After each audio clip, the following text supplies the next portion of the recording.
showing now the geographic spread of the registrants, which is quite interesting that we are still having, and I believe this influence is shown by the Africans in the diaspora.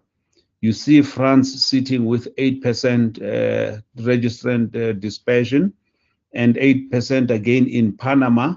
I wasn't aware that we would have such a huge registrant dispersion in Panama, but here it is, where which also tells a lot about our name. And on the continent today, we have only 7 countries that do not have the name .Africa in use.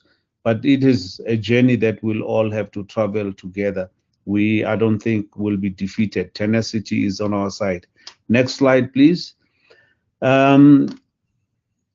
Now, in celebrating the uptake of .Africa, I think in the lead is always our corporates.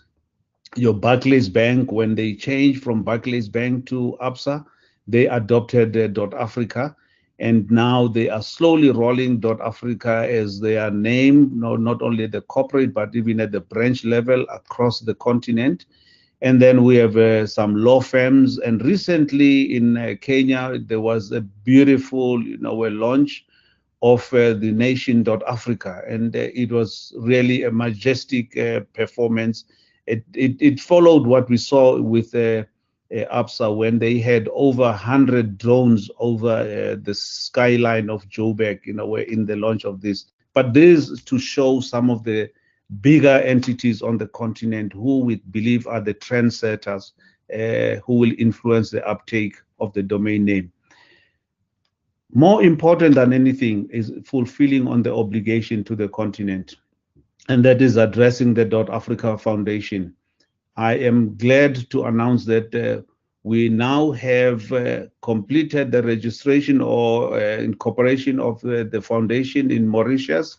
It is now fully structured and functioning.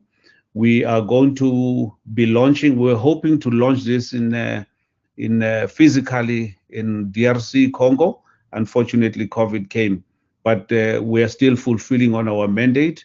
Currently, we are increasing the number of counselors to make sure that we are properly functioning. So next slide, please. The next slide is, this is just to re-emphasize what my other colleagues have said. Mohamed Diop showed the issue of numbers, the issue of stats, how they impact on our growth. Equally here, I think the internet penetration versus the world and the users, internet users in the continent versus the world, contribute directly to the growth of our domain namespace. And this picture, once it changes, it will change the domain name growth on our continent, both at the .Africa level and the CCTLDs, which for us, we have choices, we're spoiled for choices in domain names. Next slide, please. I believe the next slide would be just, again, saluting and honoring our pioneers, our stakeholders at the higher level, the Africa Union being there in supporting our cause, AFTLD, the governments across the continent, which are represented under the AU and UNECA. On that note, I want to thank you, and I hope I've been able to save your time. Minyer Adil, thank you. Thank you very much, my friend.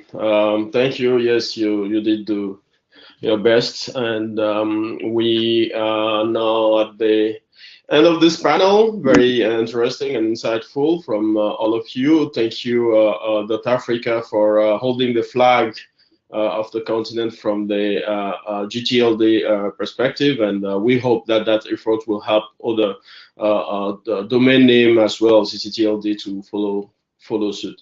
Thank you very much to all my panelists, and thank you for the audience for following. We started with a little bit of delay. We save maybe 1 minute in total, but was very, very useful. I will now yield back to the program committee to take this up to the next panel. Thanks. Thank you. for moderating this session. For Thank you very much to all panelists who Suzanne, had